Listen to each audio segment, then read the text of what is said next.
Продолжуваме со разговор во студио на една граѓанска тема. Иницијативата за воведување на рамноправно родителство после развод потекнува од група граѓани кои ги спои ги активира истиот проблем кој произлегува од институционалната пракса при развод децата да бидат кај едниот родител. Гостин во студиото на телевизија Нова е Наум Рибаровски. Добро дојдовте. Благодарам на поканата.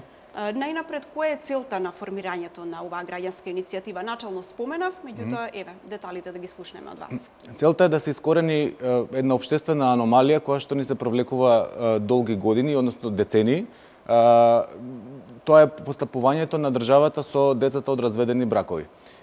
Имено постои пракса одамна да децата по развод се доделуваат на чување и воспитување на само едниот родител, додека другиот родител добива крајно редуцирано видување, не повеќе од 5-6 дена месечно, и со тоа се нарушува односот родител-дете и се прави штета пред се за развојот на децата од разведени бракови.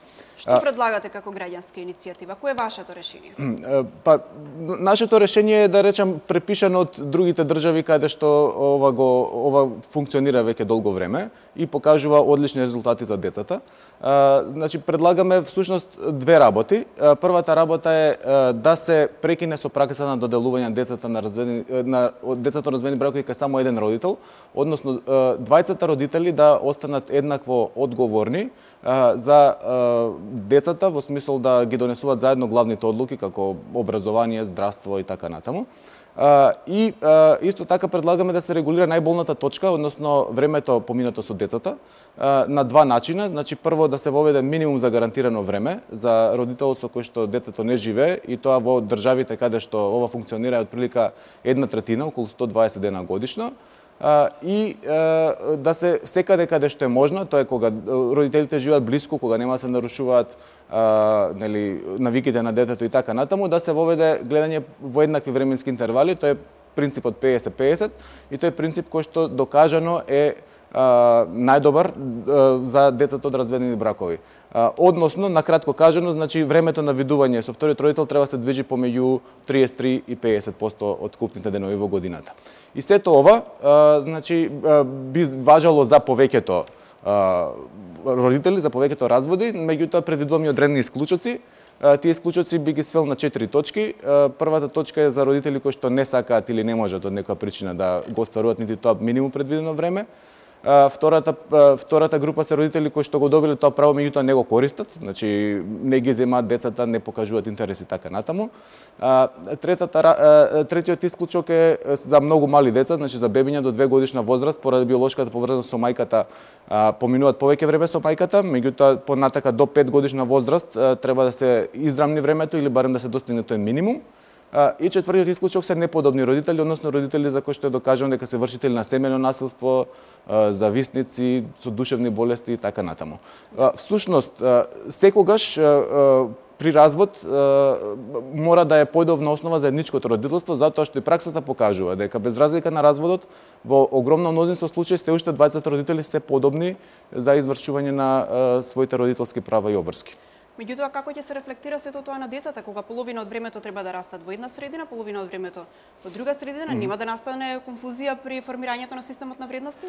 Среќна околност е што во државите каде што ова постои одамна веќе се направени истражувања на темата, и тоа истражување баш со децата кои што се сега возрастни личности, како тоа се одразило врз нив.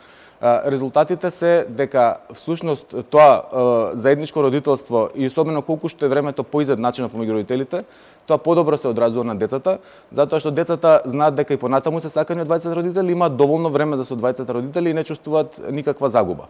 Овој концепт на еден дом, за кој што ме прашувате, всушност е темелот на сегашниот систем, меѓутоа тој концепт е докажано застарен. И само на страна од научните истражувања да земеме во предвид што се случува и во сегашната пракса, независно дали има развод или нема развод, многу деца де факто имаат и втор дом, значи поминуваат значено време кај бабите, кај тетките и така натаму. А исто така и во сегашниот систем доделување на дете кај еден родител не значи еден дом. Па така имаме ситуации кај што родители имаат повеќе станови во Скопје, па другиот родител не знае точно каде се наоѓа детето. Имаме ситуации каде што детето со доделување на едниот родител всушност се сели од домот во кој што растело, практично принуден да живее во друг дом. Така да, тој принцип на еден дом јас би рекол дека повеќе како да кажам мит отколку што е реалност. Сметате, има изгледи дека ова иницијатива ќе вроди со плод? Да, затоа што во Министерството за труд и социјална политика веќе е распишан повик за евалуација на сегашниот закон за семејство. Тоа е прв чекор, значи, кон промена на законот. Сега најголемата грижа ни е, значи, на кој начин ќе се смени законот. Треба според нас да се примаат праксите од Западна Европа, кои што се докажано добри и во интерес на децата, а не праксите од државите во окружувањето на Балканот, затоа што иако се тие, да речеме, некој чекор понапред од нас во семејното законодавство, сепак проблемите на граѓаните и таму се исти како кај нас. Многу ви благодарам што бевте дел од вестите на телевизија Нова и за споделените информации. Благодарам на вас. Беше тоа Наум Рибаровски, дел од или представник од граѓанска